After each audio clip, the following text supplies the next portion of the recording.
Are you ready, kids? Get your parents' permission, check your mailbox, and grab your shopping cart. It's time for the Adventures in Collecting podcast. I'm Erik. And I'm Dave. Welcome to Adventures in Collecting, where we talk toy news, culture, and hauls, along with our journeys as collectors. Hello, everyone, and welcome back to Adventures in Collecting. Hi. And Erik, I'm just going to cut to the chase. If you could not bury the lead today, that would be ideal. Yeah, that's exactly what I was going to do. So we have special guests today. You know today's guests as the judges on Fox hit series Lego Masters, which is currently running season 2, and as Lego Brickmasters, and as returning guests to the podcast. Welcome back to Adventures in Collecting, Amy Corbett and Jamie Berard. Welcome, guys. Hey, thanks for having us. It's awesome to be back. Hello, welcome back. Great to hear from you again. It's been so long. We've had you guys on separately in various capacities. We got an awesome tour and introduction to Lego Dots back at Toy Fair from Amy, and then of course we sat down with Jamie last year, and it's great to have you guys on at the same time. We love being together. Yeah, we're excited when we get to be a little team again. Yeah. So we always open up the show by asking our guests what you're currently collecting. And Jamie, last time we had you on, you told us about your pop-up book collection. Oh, yeah. So we're going to need an update on that. And then Yes. Amy, we're going to need to know what you're currently collecting. Cool. Good question. Yeah. Jamie goes first because I'm going to have a little think about All right. it. Well, I'm very proud to own the Harry Potter Diagon Alley pop-up book. I don't know if you've seen it, but it actually not only is a pop-up book, but it unfolds and unfolds and unfolds to create Diagon Alley as an entire pop-up scenario scene. So really impressive, really fun. But it's fun to see how they've evolved the pop-up book concept to become even more outrageous than it's already. Yeah, it's crazy. And once it unfolds, does it have all kinds of like little tabs so you can move stuff and make the different parts of the alley come to life?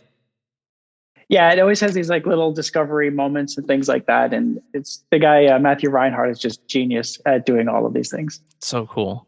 So cool. Yeah. Amy, what about you? What are you currently collecting?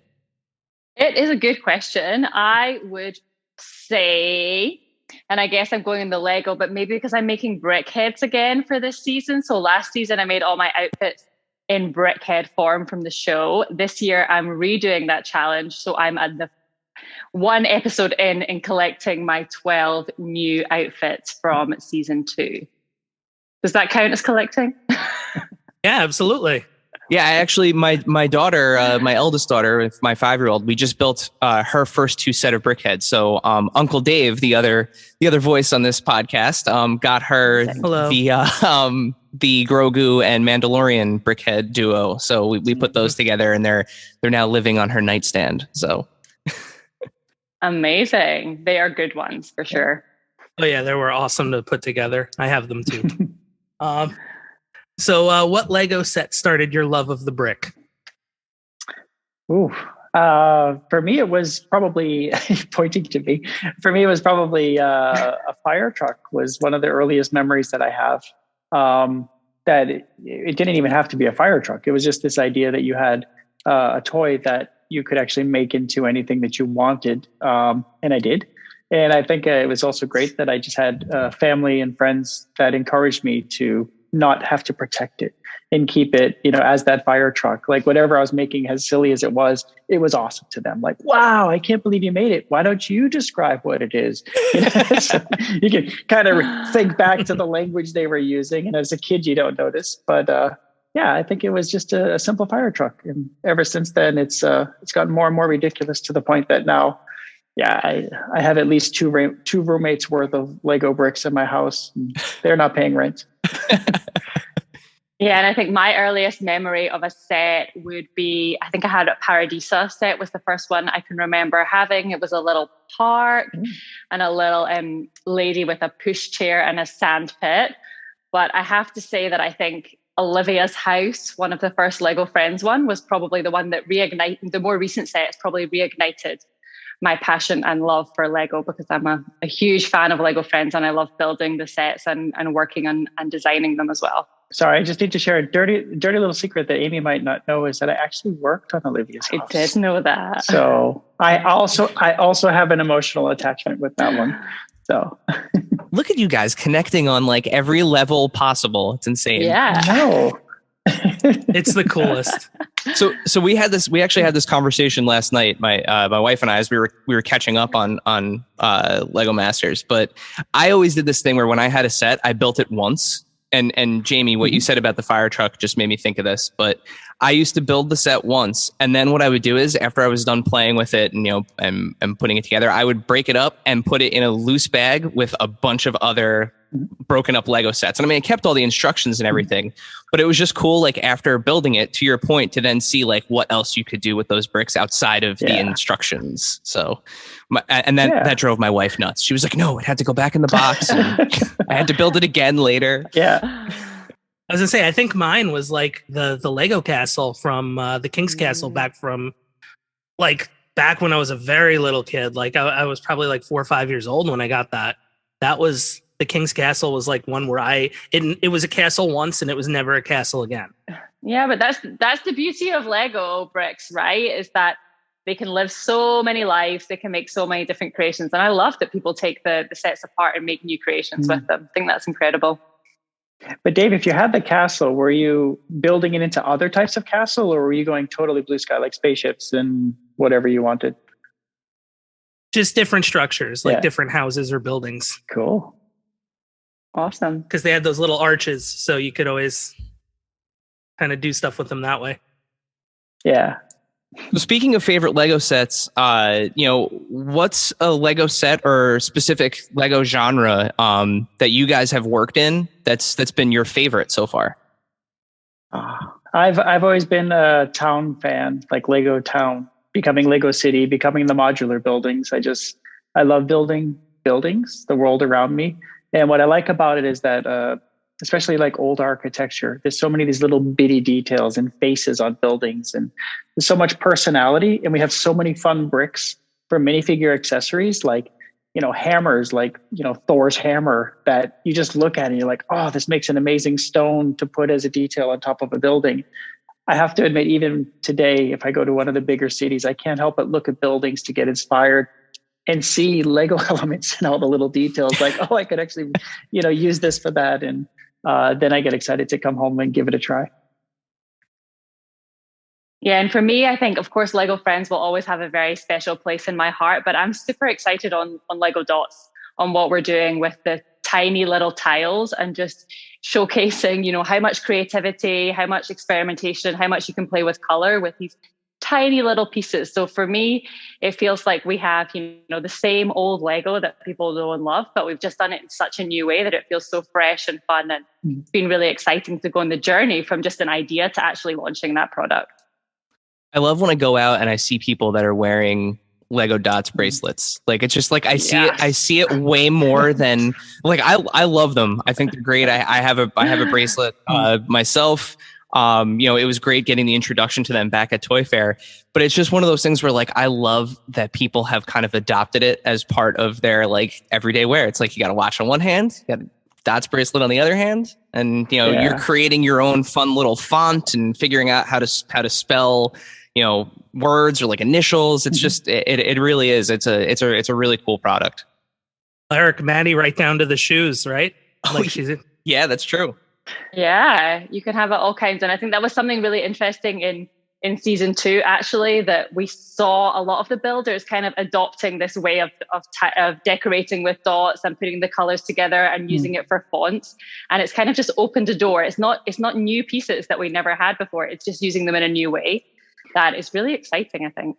But I think there's another angle that we were surprised by. I don't know if you had a chance, either of you, to see the first episode, but when Don and Jack, they're wearing their bracelets for Kelsey. And then, it's also like we often view Lego bricks in order to create something that you look at. It's kind of off to the side. But for them, it was a very personal story. And I actually thought it was really nice to see how someone that they cared about, by having that on their wrist, kept that person close with them. So it actually was a very touching moment for me when I saw that and learned the story that they had to share. It is another way that I never thought I would see Lego bricks being used. But it actually was really special. Yeah, it was really cool. Yeah, and Dave, you were going to say too about the sneakers, the dot sneakers. Yeah, the sneakers, and like there's the bag clips now. Like I know I got Maddie the like the little dog bag clip. Yep. Yes, we have the little bag tags, and you can create little animals and customize them and change their faces. So we're having a lot of fun playing with it. I hope you guys are too. Yes. So we just started talking about season 2. Excellent segue into season 2 of Lego Masters. And we've seen some bigger and more exciting builds right from the first couple of episodes, like the Lego Day Parade and the Explosion build. Yeah. What goes into the creation of these build ideas? Oh, a lot. Yeah. I mean, we actually have so many challenges. And even in season 1, we had quite a lot of challenges that never made it into the first season. And then it's really just a conversation about, number one, the balance of challenges, making sure that we are really showing all the skills of our, Lego Masters contestants. But also just trying to make sure that we have something that just looks really cool on TV. That's just impressive to see what people can do with the Lego bricks. And we have a team of people behind the scenes that are actually trying each of these challenges out. And they're really good builders. They should be on the show as contestants themselves. But they're trying to make sure that we're given just the right amount of time, but not too much, to create that nice, healthy balance of, forcing a degree of creativity by not, again, letting people wander too much, but then also allowing for the models to really surprise us and offer things that even in testing that we couldn't have imagined were possible. Yeah. And I think, for instance, something like the first challenge with the parade float, we just wanted to give people a chance to show us who they are, to see a bit of their personality, for them to kind of make their entrance into the competition with something really fun and celebratory. Yeah. And then throughout the competition, we want to push those different angles of how your technical abilities, how's your storytelling, how creative can you be, how big can you build, and get a real sense of who they are as Lego builders. Yeah. Yeah, and not to spoil anything from episode 2, because I know there are some people that are going to catch up and watch it later, but it's one of those things where like the motion aspect of the first challenge, like there are Lego sets that include pieces in order to make things move. But it was funny as you guys were going around from you guys and Will were going around from workstation to workstation, and it was like, have you thought about where you're going to put your explosives? Yeah, how often do we get to say that?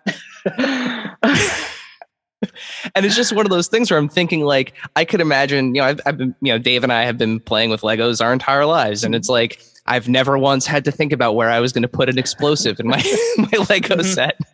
And I don't think any of our teams have either, for sure, thought about that. So it was really just a very different aspect for them to add to their Lego builds. And also just thinking about how can you build something that actually meant to look amazing when it's destroyed, and that will blow up in the way that you plan. And I think that was a big challenge for some of our teams. Yeah.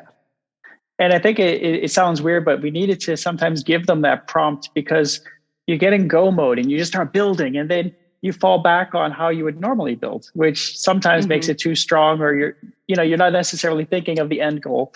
And so you sometimes need to give this little prompt, just reminding them, hey, what are your thoughts on how this is going to be destroyed?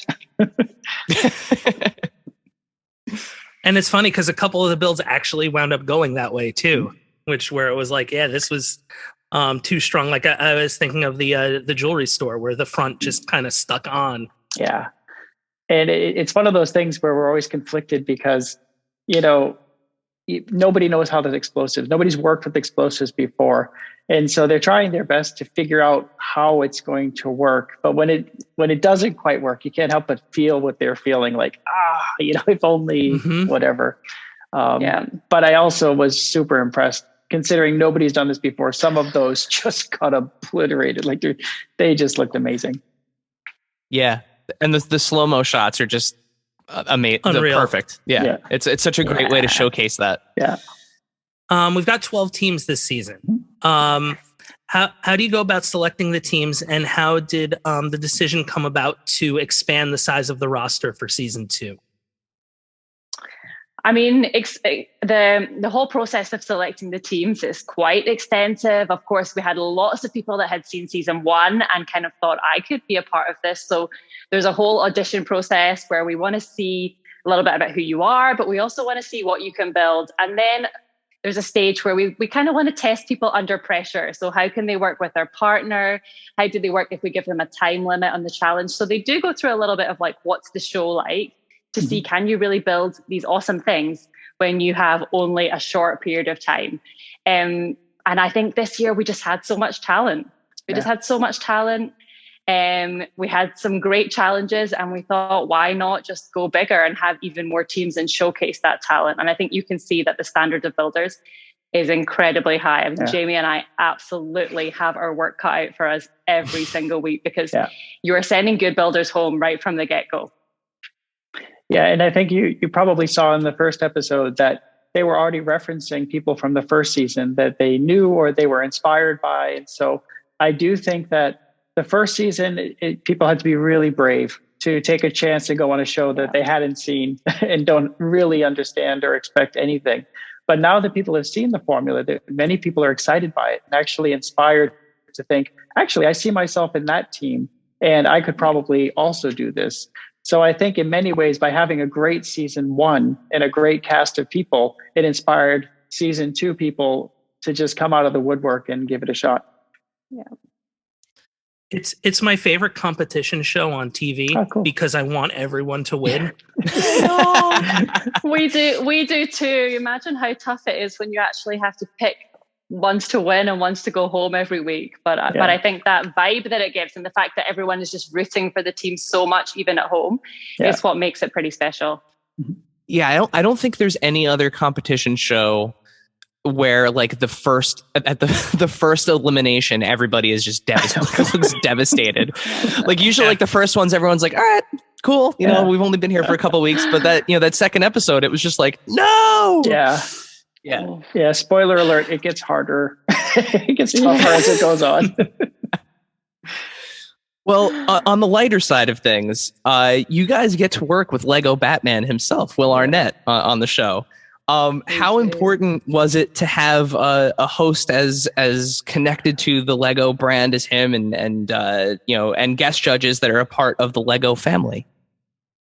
I think it's super important to have that. I mean, everyone has their unique Lego story, and I think that's something pretty special. And someone like Will, not only is he the voice of Lego Batman, but he's also, he builds Lego with his family. His kids are into Lego. It's this special family time that they have together. And actually, even from season 1 into season 2, you could see Will was much more engaged and had learned so much from season 1, even in what Jamie and I were looking for as judges, and really like, what do you think of this, guys? Is this good?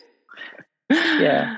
I definitely think, considering how accomplished Will is, he's a Hollywood actor. He's done so many things: Arrested Development, movies, cartoons.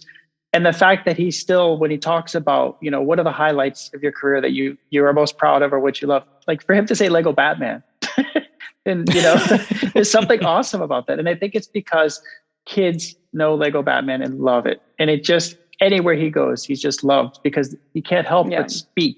And as soon as he speaks, that's all you hear. You're like, I know that guy. Yep. But being able to work with him was amazing. As far as like, we had a much more relaxed season 2. Like we knew each other better. And if anything, I'm hoping it comes through because we haven't seen the future shows, but we're really hoping even a fraction of the mischief that happened because he's a very mischievous guy.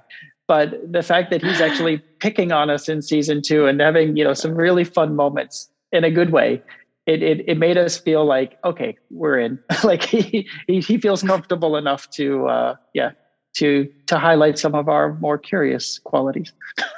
I have to say, he's getting really good at his Scottish accent. He's been practicing and practicing. I was going to ask. He's nailing it.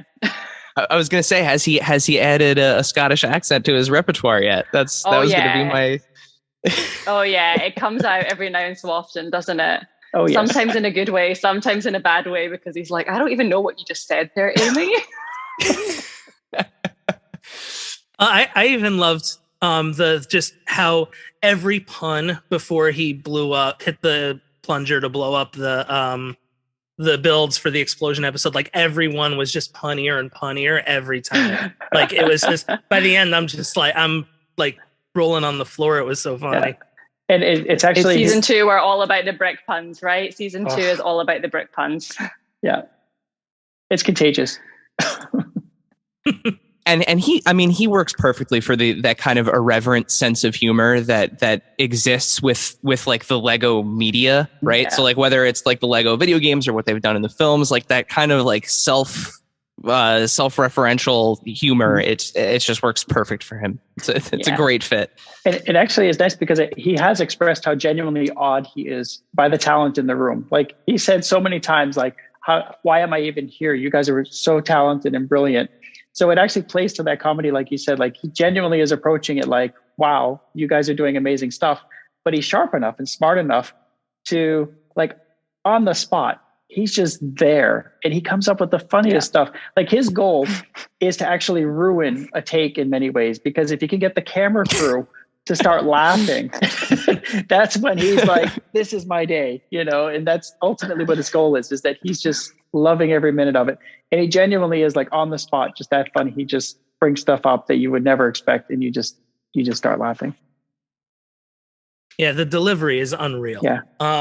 So speaking of the show, there are also versions of Lego Masters that air around the world. Have you ever collaborated with your counterparts from those versions of the show? Yeah, we're all chatting all the time. I think we're certainly looking across the big pool of challenges to discuss what works well and what we can use, but also just when we bump into the other Brickmasters in the office, we're just having a little chit chat and like sharing experiences, what worked well, what didn't, what's exciting about it. It's just fun to catch up from other countries on how the builders are, what the teams are like, and what the challenges have been. And the other thing is that each of the shows is different. There's no carbon copy that the shows follow. And the closest we've seen to like the US version is the French one. Amy and I, maybe Amy, you have a secret, but neither of us speak French. And we couldn't help ourselves. We just wanted to watch some of the episodes. And it was really fun because you don't even have to know what they're saying to enjoy the energy of the moment, or just, we're fast forwarding and then we're like, oh, well, look at that. You don't see it in the creations. But it is fun to have such a variety of approaches to the same show. And the fact that we can still, in our season, have unique offerings that nobody else has done, considering there's, so many other ways of doing it. You can tell the builders, in many ways, they are aware of the other shows, and many of them did try to, catch up and see what other shows were doing. And that's where they got even more excited when we were still doing something that they felt was fresh and new that they weren't expecting. They were almost energized by that. Like, whoa, I had no idea that this was coming. This is going to be so much fun to figure out. Yeah, I mean, I think it goes to show like truly the global reach of Lego, right? It is what it is in the United States, and that's the way that the show kind of portrays it. But I have had the opportunity to watch a handful of episodes from some of the other countries' versions, and it's exactly right. It's like a look into what Lego culture is in another country, and it's so cool. It is just the coolest. Very true. Speaking of the Lego universe as a whole, in your work, in your design work, what is one Lego property that you have yet to work on that you would love to take a crack at? Ooh. I already got to try a little bit of Lego Friends when I was in the early days, and that's one that I really wanted to get in on. So for me, I did get a taste of that, but is there still another one? I'd probably go into Star Wars. I actually love that universe. If I build at home something, I actually love the spaceships. I love the vehicles. So I might dabble in some Star Wars. For me, being in Dots right now, I think I would go for something quite different with maybe Harry Potter or some of the superheroes themes that's all about storytelling, that's all about the fun details. And especially in Harry Potter, I love the magic and the way of how the different ways you could try to express magic through bricks, something that's actually invisible, is quite a fun challenge for me. both of those kind of make sense because, like, following you, Amy, on social media, your love for theme parks and where we can actually see Woody but hanging out behind you. Yeah. The idea of kind of that like world building, it totally tracks. Mm-hmm. And Jamie, the architectural aspect of like those Star Wars ships, especially those big like cruisers and stuff. Yeah. Like, again, like it's you guys are finding a way to branch out but also stay in your wheelhouse at the same time. Yeah. We see what you're doing. I think that's very true. Dave, I realized we skipped over a question. Did you want to ask if our guests were currently building any sets?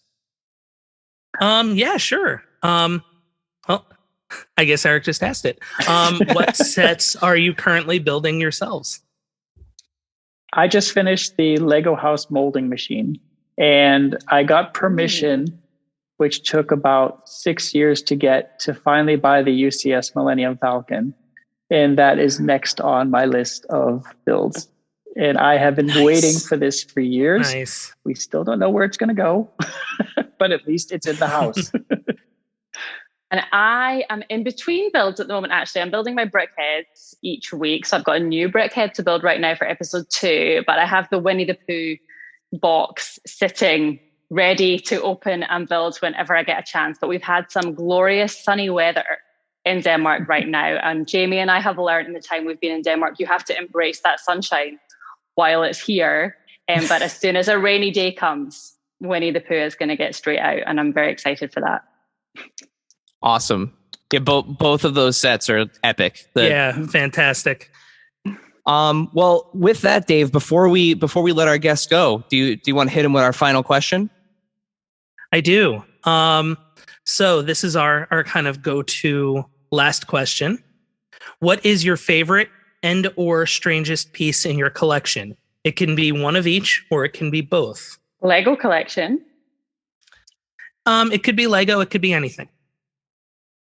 I have my most prized possession is a box of Lego sealed, where the entire box somehow in the machinery has been mushed, and it built a box. Picture all of the graphics being moved to the corner, and the box just barely closes, but they like built the box wrong, and it was sealed. So the Lego logo is like wrapped around the side. It looks like a mutant box. And yet it's perfect. It's perfect. Like, it has crisp edges. It's sealed. The bags are inside. And yet this box should have never gotten out.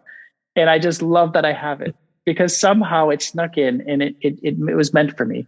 And so now I just hold on to that as one of the rarest moments of something that otherwise Lego is so perfect in so many ways. I hate to say it, but I actually revel in these moments of curiosity. That's awesome. Yeah, I don't think I have anything as good as Jamie's, but maybe mine would be, in my Lego collection, I have an old version of the Arkham's Asylum.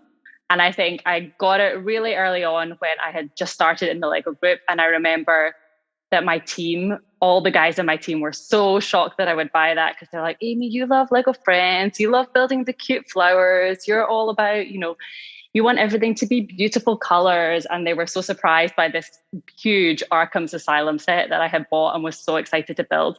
To this day, I still haven't opened and built it because I'm saving it for a special occasion, but I'm quite excited about that at some point. I mean, do you really need to build it though at this point? You get to work with Lego Batman. So like you get the real Lego Batman. True. Maybe I will never build it, but one day I think I am quite excited to build it. I bought it because I wanted to build it. So at some point it's going to make an appearance.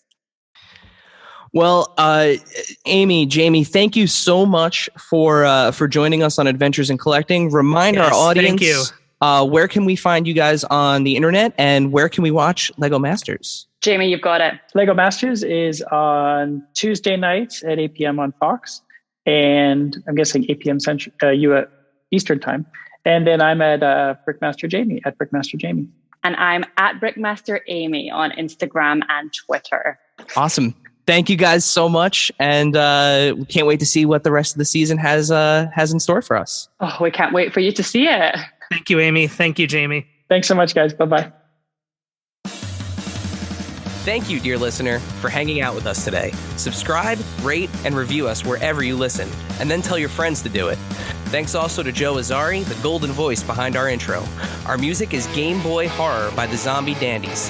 Find more about them both on our show notes. Follow us on social media at AIC_podcast on Instagram and Twitter. Stop by and say hi, show us your toy hauls, and share your toy stories. Maybe we'll talk about it in a future episode. Don't try this at home. Void where prohibited and some assembly required. Each sold separately, not a flying toy. Consult a physician if your toy run exceeds more than 4 hours. This has been a non-productive media presentation. Executive producer, Frank Hablawi. This program and many others like it on the Non-Productive Network is distributed under a Creative Commons Attribution Non-Commercial No Derivatives license. Please share it, but ask before trying to change it or sell it. For more information, visit non-productive.com.